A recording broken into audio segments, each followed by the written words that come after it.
Adolf. La siguiente imagen, continuamos abriendo nuestro diafragma. Nos encontramos en F8. Continúa igual nuestra velocidad de obturación 1/100 de segundo y nuestro ISO en 100. Y ahí pues ya como que empezamos a incluso identificar algunos de los colores que tiene nuestro muñequito. Y en la última imagen de esta diapositiva, nuestro F es 5.6. Y en 5.6, ahí pasa algo también muy curioso. Ahí empieza a pasar algo muy curioso. Nuestra imagen que está en primer plano, que es el muñeco de peluche, pues ya empieza como a distinguirse incluso un poquito la forma de la orejita, del cuerno. Ya vemos que por ahí tiene verde y morado. ¿Y qué pasa con nuestra imagen que está en el exterior? Ya empieza a iluminarse de más. Entonces también poco a poco vamos a ir revisando incluso temas de doble exposición para evitar justamente que una parte se nos queme y la otra esté bien expuesta. Pero bueno, es justamente parte de lo que vamos a ir aprendiendo. Si pasamos a la siguiente diapositiva, mi querido Mario. Ok, y aquí en estas dos finales, la primera está con F4, que digamos que podría ser más o menos la exposición que estaríamos buscando. ¿Por qué? Pues porque ahí ya podemos distinguir la silueta bien, podemos distinguir el color verde, el color morado, el cuernito, la orejita. Y en la última estamos a F2.8, que el lente que estaba utilizando es la máxima apertura que tiene, que es 2.8, y ahí incluso ya los bordes, si vemos aquí como del cachetito, ya empiezan como a sobreexponerse.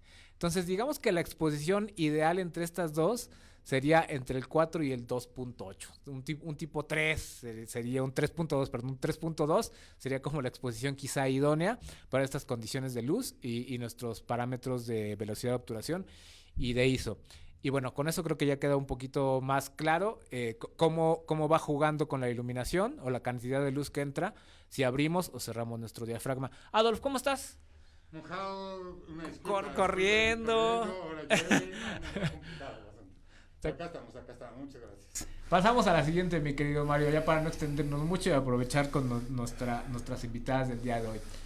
Si nos quieres hablar de la profundidad de campo justamente, mi querido Adolfo. Vale, perfecto.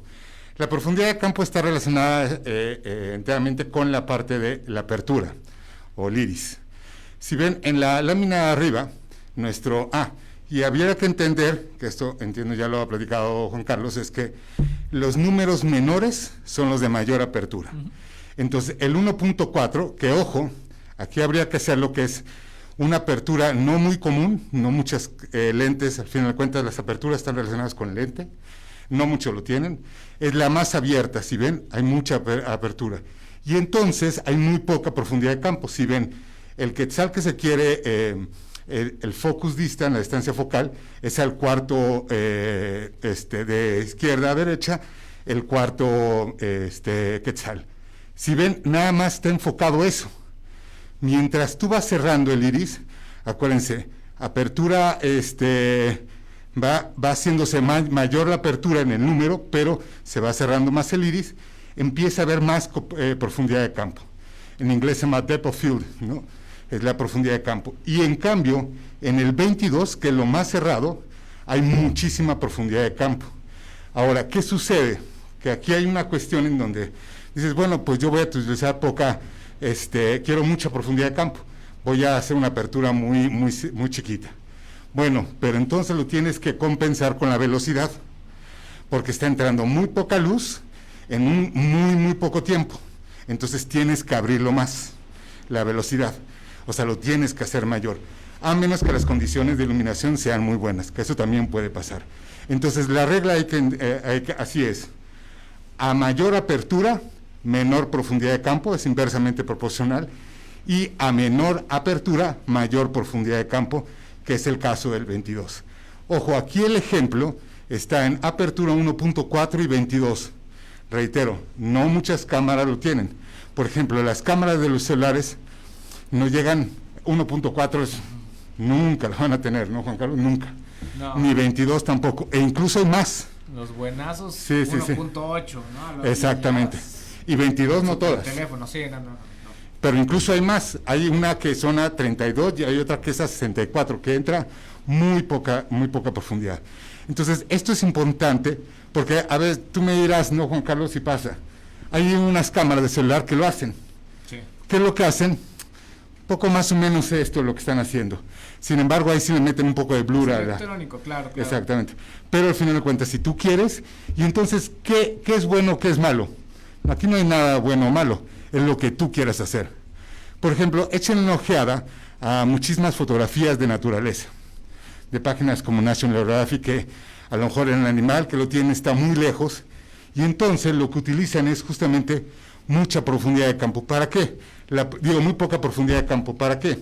Porque lo que pasa es que tú te enfocas, cuando la vista empieza a enfocar lo que está enfocado. Lo que está desenfocado no le pone atención. Tarda un proceso, unos milisegundos, y cambia lo que está enfocado. Entonces, ¿de qué va a depender? Pues depende de lo que tú quieras, pero es importante practicar con ello. Correcto, correcto. Y para entender la profundidad de campo, ¿cómo lo identificamos visualmente? Ustedes verán las películas cuando alguna toma tiene unas lucecitas de colores al fondo nuestro protagonista. Poca profundidad de campo es que tú ves como con poca nitidez esas lucecitas, claro. ¿no? Las ves como borrosas, ¿no?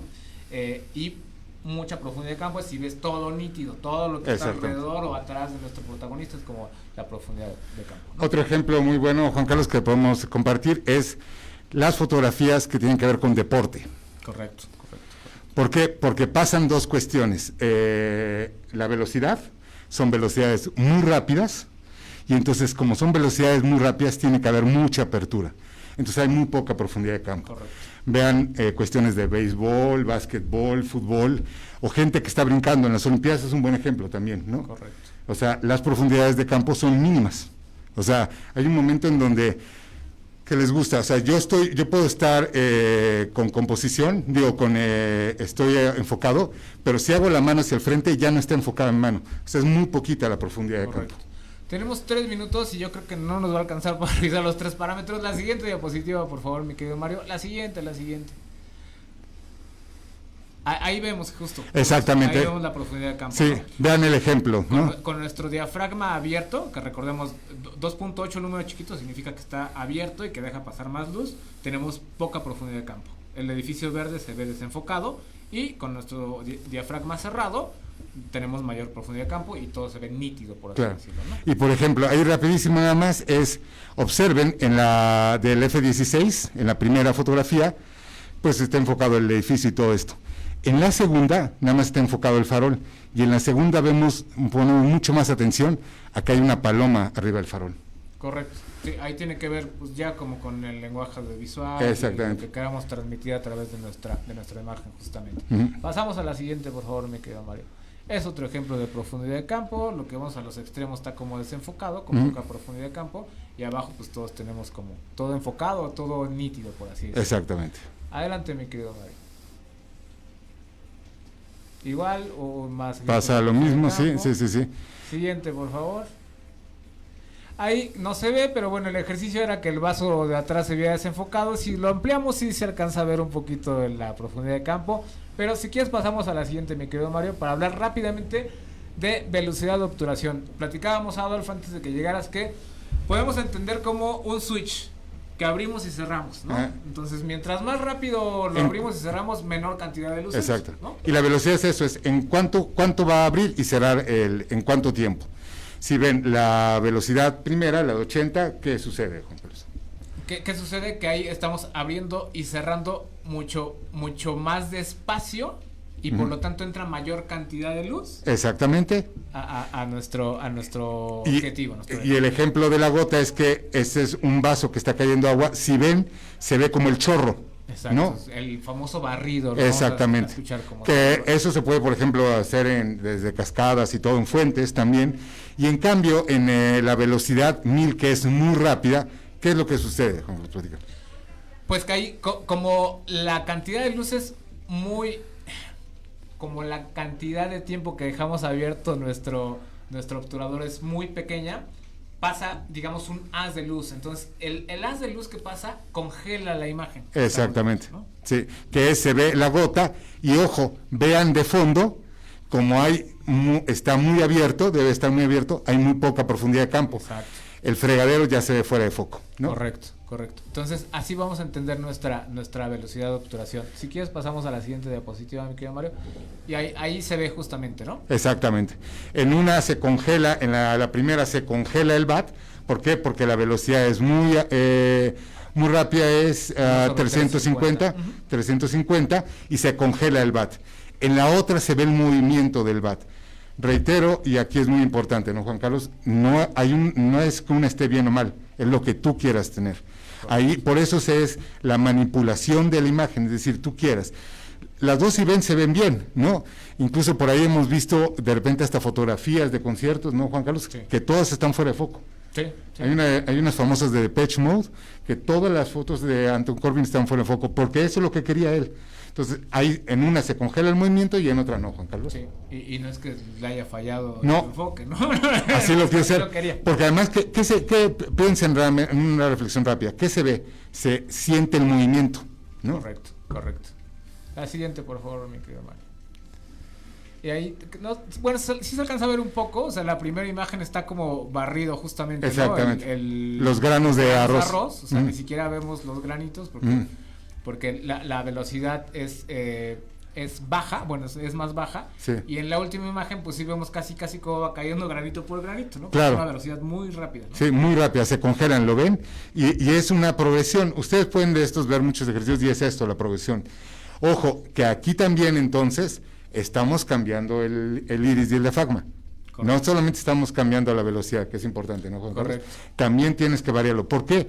Porque si no, pasaría lo del ejemplo de las fotos que estaba platicando hace rato Juan Carlos. Es que empiezan a oscurecerse, obviamente, pues si no está llegando mucha luz. Claro, ¿no? Tenemos Entonces, que compensar con los otros parámetros. Tienes que tener las dos variables, ¿no?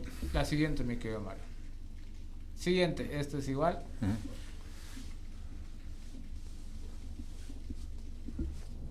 Igual, y la última, exacto.